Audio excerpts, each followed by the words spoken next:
I thought actually, contrary to what I'm sure everybody's narrative is, I thought we actually had pretty solid performance at Arkansas. You know, accomplished a lot of the things we wanted to see accomplished outside of getting the win. We saw Chase Brock get over the hump and hit a nice floor routine. Her vault continues to improve. We hit 24 routines, albeit we did get timid at the end and let circumstances and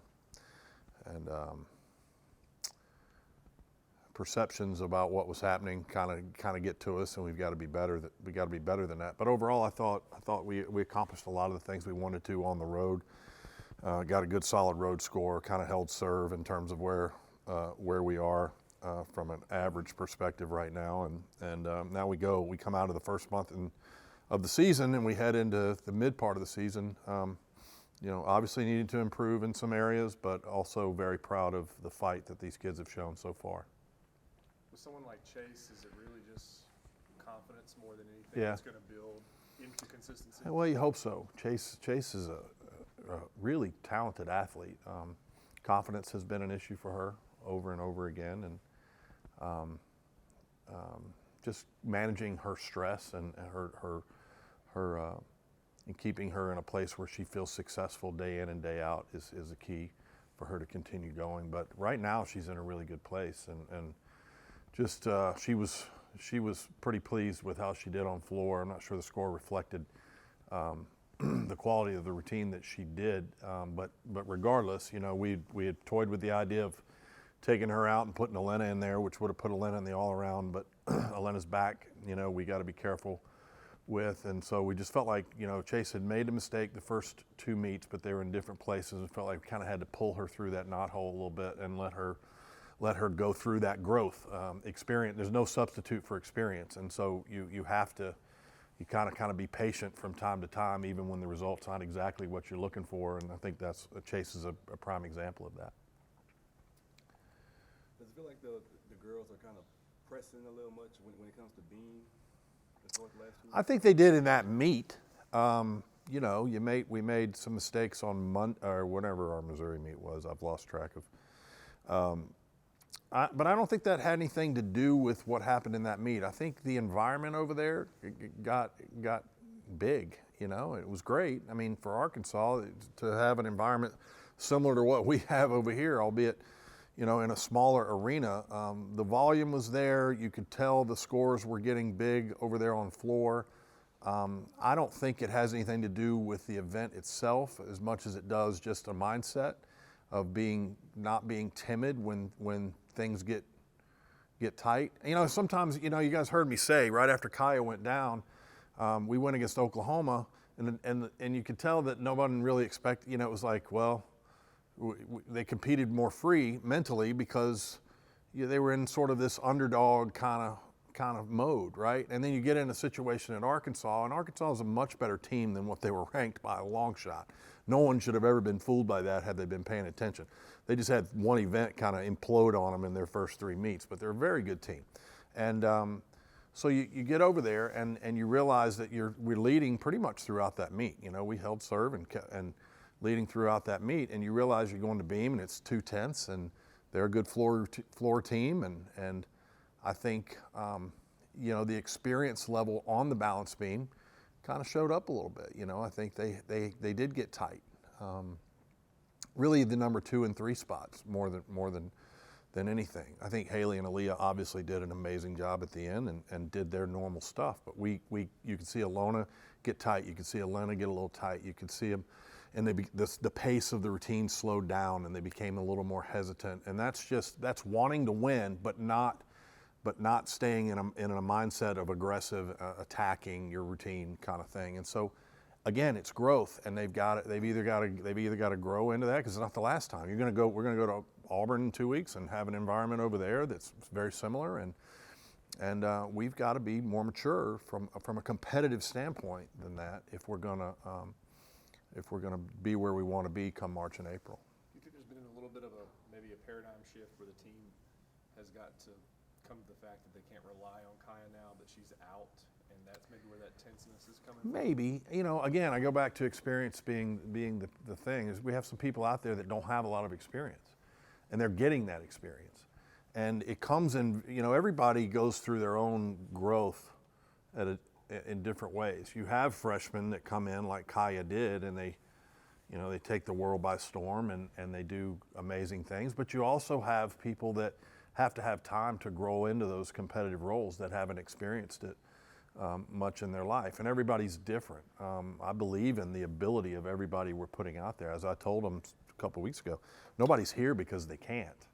We're all here because we can, but we also have to make allowances and meet them where they are, and let them go through that experience. The maturation process is different for every competitor and every person. We all go through things, whether it's in life or in sport, where we become different as we go through and gain experience in different things. And I think it's just as simple as that. I'm encouraged by the fact that we're not falling all over ourselves. You're not seeing those kinds of things happen. And there are teams around the country where those kinds of things happen. We've been pretty steady. Now we've just got to take it up a notch and get a little more dialed in on some of the execution things. We're still walking around on landings and things of that nature, particularly on beam right now. I think that's a good segue to KJ, right? Mm-hmm. Her vault start value is 995. Mm-hmm. So what did it mean for her to get that 995? Well, she finally did the vault that she's capable of. And again, I told you guys, I don't remember which time it was we were sitting here talking. In the early going, I thought you talking about pressing. I felt like KJ was pressing a little bit because she was one of those that kind of came in last year, did 2 events, and exploded on the scene, and everybody went crazy about KJ Johnson and how awesome she is. And then you come into the sophomore year and you're trying to replicate or do more. I think she finally showed signs that she's settling back down and becoming just normal KJ, and that vault was indicative of that. It was right down the middle. If you were looking at it from the back, from the early part of the year, where she was kind of head out on the round off and getting a little bit crooked, couldn't quite dial in that landing. The last 2 weeks, we've seen her really get over the top with her round off, right down the middle, and she's starting to find that landing, getting the arms out. You'll hear the announcers talk about flare. She's not really trying to flare it, but her landing technique, when it's right, her arms get out to the side, and she gets into that landing. And it was the first time we had seen her do that in competition yet. She does it every day in here almost, but sometimes it takes time for that to translate over. Speaking of flaring and consistency, Haley, when you see an athlete get to that level that she is on vault, and just the consistency with which she performs it, like you said, in practice, and is able to take it into a meet gym floor, what do you think as a coach? Don't mess with it? Yeah, don't bet. For Haley, right? Practice is overrated and in some ways could be destructive. If we're not careful, she doesn't need to do a lot of numbers. She could probably take 2 weeks off in all honesty, and still be able to perform at or near the level that she is right now. It's more of a mental thing. Just to keep her in a rhythm. So she needs to do very little from a physical standpoint right now, but just stay where she needs to be mentally, because she's in a really good place right now mentally, and sometimes coaches, when you have an athlete in that position, it's like a guy throwing a no-no in a baseball game, and they come off and they sit in the dugout. You don't want to say the wrong thing. They leave them alone, and that's I think we're kind of in that situation with Haley. Just let her be. She's managing herself. She's communicating really well with us about where she is and how she's feeling. If she's tired, if she's got a little fatigue or something, she's been great about communicating that, and then we've been able to make adjustments based on her input, and that's really most important for a lot of them right now. Is she, when Kai went down, did you have to say anything to her or want to say anything to her? Hey, you need to be more, she's gone 5 for 5 winning the all-around this year, or was it just I think she probably was going to do that anyway. I think she's a junior now, and just like I was talking about with others, the maturation process has been, what it's been, and she might say differently, but I think my expectation, that's what I see every day. So I don't have any reason to believe she would go out there and do anything other than what she's done. She may have felt a greater sense of a little bit more weight on her shoulders. I don't know. You'd have to ask her, but I don't think so. Haley is so unique and such a really sort of lets things roll off her pretty well. She has a good mindset from an athletic perspective. If she, on the rare occasion she makes a mistake, she forgets about it pretty quickly, and that's what you want. And by the same token, she's not one that walks around patting herself on the back all the time either. She's just very methodical about the way she goes about things. What about that when you get gymnasts now that you taught their parents and coached them? I mean, it's kind of neat, I'm coaching my niece, and I also coached her mother. Her mother was, I think, the first recruit that I ever really went and recruited kind of on my own out of Canada. And then Elena's mother was from Oregon but training in Arizona, and everybody from that gym and Desert Devils at that time was going to Utah or places out west, and was able to convince her to come into the SEC. So, and then her mother's been best friends with my wife.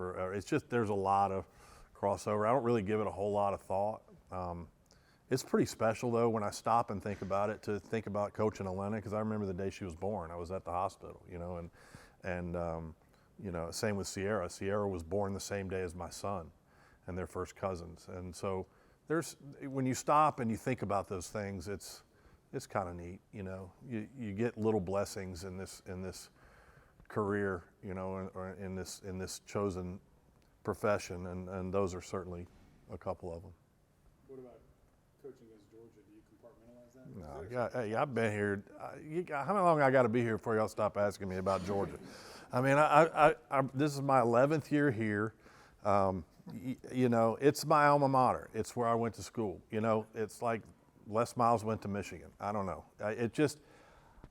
It's another meet at this point. I don't know any of those kids over there. I know Courtney, their coach. I coached her, recruited her. I don't know the other two assistants all that well. The administration has turned over twice since I've been there. I mean, at this point, if y'all will let me, I'd like to be an LSU Tiger, and not have to make that an issue every time. But anyway, it's another SEC meet. We need to win it. We need to get back in front of our home crowd and continue to grow and continue to take a step forward. I think this past meet was not a step backwards. It was kind of a half step forward. We got a lot of the things we wanted out of it, but not everything. Do you feel them becoming more comfortable on the road? It was the highest road score you put up this year. And yeah. They're growing up, you said. But I think they're becoming more comfortable again in general. And, we've got a full third of our scholarship athletes are out with injury. And that's just a tough place to be when you're talking about 12 scholarships and 4 of them have not been able to contribute, in the last several weeks. And so, so the thing I worry about is I believe, like I said, I believe in these guys as competitors. I think their heart's in the right place, their mind's in the right place. Fatigue can become an issue when you're missing that many people, and it's not so much physical, because I can control that. I can give them days off in the week, and I can control that to a point. It's the mental fatigue of competing over and over and over and over again, and where does that leave us? And so those are the things that concern me. I think I do think we're showing growth on the road. I think we're showing growth in general, and I think you're dealt a hand of cards and you make a hand out of it. You dealt cards and you make a hand out of it, and that's what we're doing. I'm confident that we'll continue to grow. We've got to avoid any further setbacks if we can, but I like this group. I like what they're trying to do. I like where their head is. I like where their heart is. And sometimes we have to be patient. You go through years where things don't go exactly as you drew them up. That's not uncommon around here. I can remember filling in for Dee Dee sitting in front of this set of cameras before and saying, "You guys be patient. The sky's not falling." And I can remember saying that in a year that we went on and did some great things in the postseason. I feel like this can be a year like that. Everything's a different pace. And I keep coming back to the fact, if you get hung up on W's and L's in this sport, you're making a mistake. And coaches make a mistake if they get hung up on that, because there's so much more that determines our outcome. The W's and L's we want to win them all, and I'll say that till I'm blue in the face. I know where I am. I know I'm at LSU. I know I'm, in the SEC. But the greater issue is, how do we progress? What's our scoring trend look like? How are we moving through the season and getting to the best place we can be for March and April? Because you can lose them all and win at the end, and nobody remembers what happened in the regular season. And that's ultimately what we're trying to be right now. An update on Liv? Huh? Update on Liv? I keep trying. It's about as clear as a glass of mud right now. I mean, I keep trying to find out when we're going to look at it again from an MRI perspective. She felt pretty good going into the meet, and then they let her be a little more weight bearing at the competition. And then Saturday, she was saying that it was bothering her. So I need more clarification on exactly what the severity is. I haven't seen an MRI. Not that it matters if I read an MRI, but I think I just need to know, if we take her off floor, can we get her back on bars sooner than later? I want a little more clarification. So we're working with the training staff to try to get some more clarity on that. But right now, I don't know. I'm told this morning it's probably at least another 2 weeks. Yeah. Landing on bars, obviously floor, pounding. Yeah. The landing on bars is not that bad. In the gym, it's not. When you get on a hard surface in competition, it's pretty significant. And I guess, from what I'm understanding, because of where the hot spot is, they're just concerned that it could, one landing could do something, much more protracted than just dealing with this right now. So, in layman's terms, that's all I can really say at this point. I'd like to have more clarity. It's a little frustrating right now, but it is what it is. Bryce is full go. She was towards the end of last week. So now we got to get her confidence going again. There was a reason she was in that beam lineup to start the season, and so hopefully we can get her back out there soon. You think you'll have it this week? Yeah, I don't know. We'll have to see how practice goes. It's a little early to see, to tell. But she's very consistent on it, and I got every bit of confidence. If she's in a good place and feels good, then she'll do well. If we can. Maybe a deal where you can get her just going at home and stuff on the road. Maybe we got to get her feet wet again. Something like that happens in your freshman year. It can rattle your cage a little bit, and so I don't want to push too. I don't want to. You got to be careful. I don't want to get greedy and put her back out there before she's ready mentally to do it. If she's ready, she'll show that, and we'll see it. And then I've noticed that Cam Ryan's been in a boot. Anything about that? Trying to decide what the route is on that. She's got a midfoot kind of issue going on, and that she and the docs are still consulting on what. Should they wait? Should they go in and scope it? What needs to be done? There's still a little bit of indecision on that. I don't anticipate she's still swinging bars right now without dismounting. It's hard to know what caused it, honestly, because she doesn't do floor. And that's usually where those kinds of things happen. That's kind of what's a little bit bewildering about Olivia's too, because she had been so far behind everyone else's floor schedule in terms of numbers.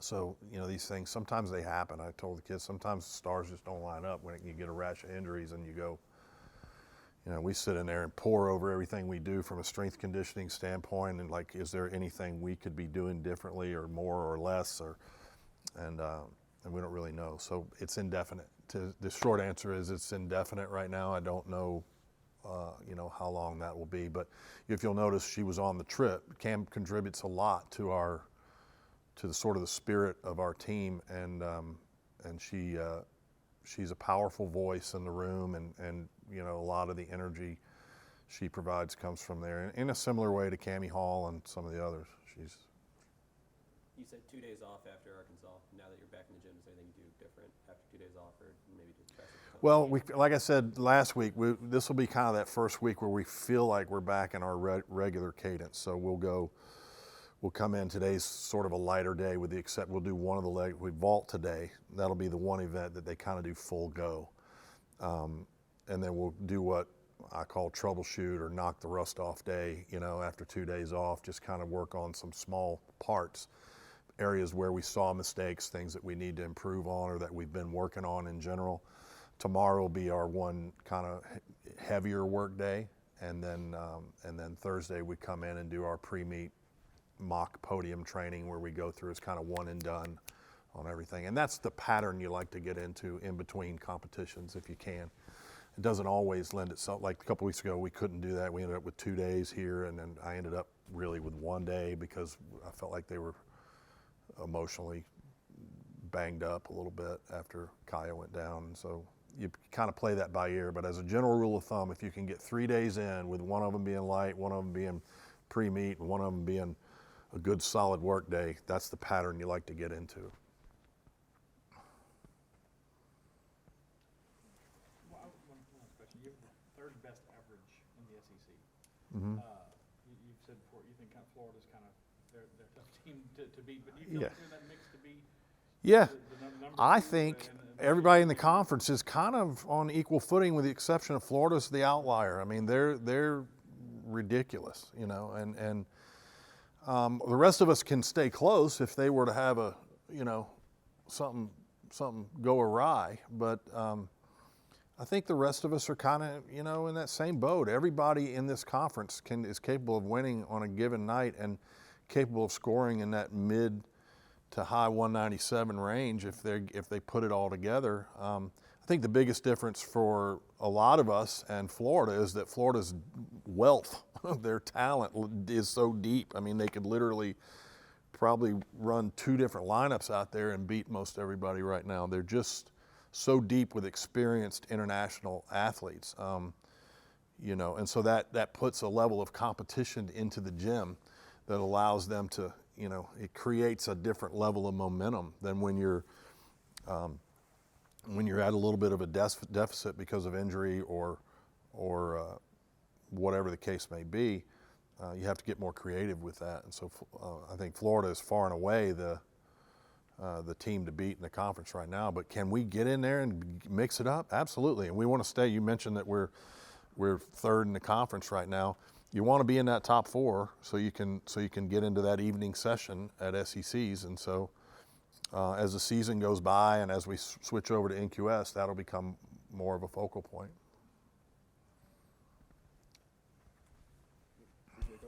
Thank y'all. That